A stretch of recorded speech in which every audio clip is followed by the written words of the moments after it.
if you are a Trump supporter and you listen to one thing I have to say, which you probably won't, I want you to listen to this, because the biggest issue here is not that Trumpism and Trump supporters all agree this isn't a threat. You don't have to worry about it. If that was the case, that would be dark enough, that would be pathetic enough, that would be scary enough.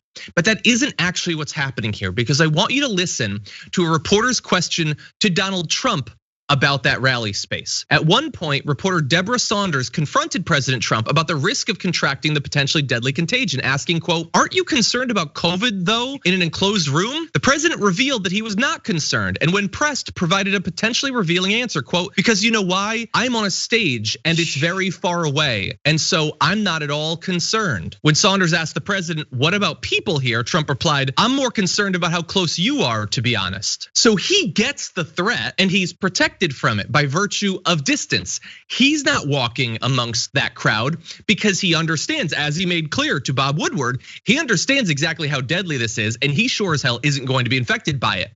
But all of you, all of the sheep, all of the Trump cattle that are hurt, like they're stampeding to get in there, he's fine with you getting infected by it because he's already got what he needs out of you. He got your claps, he saw your hats, he's happy. Now, if you go and die, which he thinks is a very real threat, what's the difference to him? There'll be somebody else in a red hat that'll queue up for the spot vacated by a few more Trump fans passing away from COVID. I know this sounds harsh, but you need to understand this. Your cult leader doesn't care if you live or die, and he is willing to be perfectly clear about that with reporters. Oh, and he cares whether he lives or dies. He wants all the ignorance. He wants all the COVID. He just doesn't want any of it on him. So as long as he's on the stage and he's like, well, there was a perfect amount of distance. Thank you for your concern. I'm good. Like, no, buddy, that's not what we're talking about.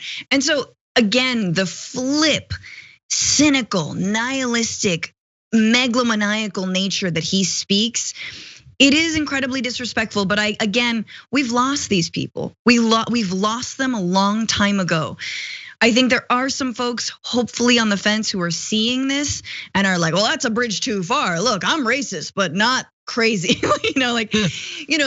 There are people who are still gettable. And once again, call the Karens in your life, call the Kevins in your life. I'm serious about this. Have those hard conversations, talk to them and show them just what little respect this president has for people's lives.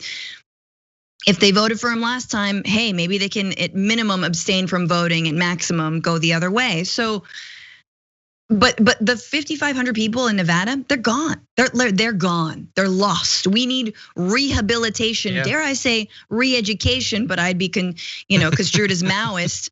I'm not. But the point is it wouldn't hurt to send them away, a little summer camp. There's like people of color and immigrants you can like talk to face to face, see that they're like human, they're just like us. They eat food, they sleep, you know what I mean? That kind of thing. Mm-hmm.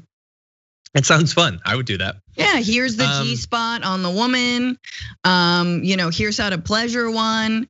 Obviously with not real women, of course. Even the mannequins would need consent. There's a whole program, John.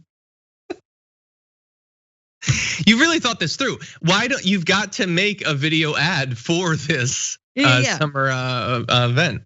Yeah, rehabilitation. Okay.